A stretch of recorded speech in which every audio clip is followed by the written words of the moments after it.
Hiyo ugonjwa uko nayo inafaa udungwe sindano ya ng'ombe. Udungwe sindano.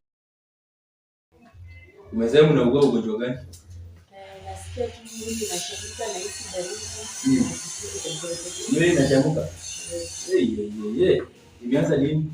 Imeanza Friday. Leo ni siku gani? Leo ni Thursday. Sasa kama ilianza Friday last week. Hadi leo Thursday. Hujakuja kutafuta utibabu. Nilikuwa nimetulia na niliona kama inaweza tulia but nimeona inaendelea. Kuongezeka. Sasa wewe hiyo ugonjwa uko nayo inafaa udungwe sindano ya ng'ombe. Udungwe sindano ya ng'ombe. Sindano ya ng'ombe? Ya ng'ombe. Hii inatibu ugonjwa gani? Inaitibu. Umesema unaugua nywele inachemka? Kichwa. Sio nywele. Hiyo ni sindano ya ng'ombe tunataka. Hapana. Sindano ya ng'ombe unadungaje sindano ya ng'ombe? Na dawa inafaa udungwe ni anasia. Anasia? Wewe ni daktari kabila gani? Mimi ni daktari original professional doctor. Ulisomea daktari yako wapi? Daktari. Hata mimi sijasoma udaktari lakini hiyo nikuulize.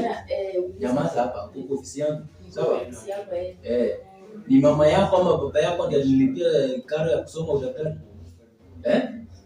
Umekuja hapa kuomba usaidizi ama kuanza kuniuliza nini? Kusaidiwa.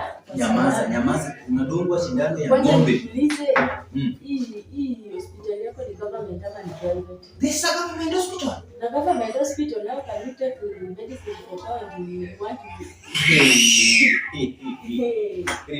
Relax. Okay, nimetulia. Kulingana na ugonjwa yako, inafaa udungwe sindano ya ng'ombe ndio upone haraka. Nimekuwa mara mingi but sijaidungwa hiyo sindano unaniambia. Basi. Sasa hao ndio walikuwa wanakuharibu.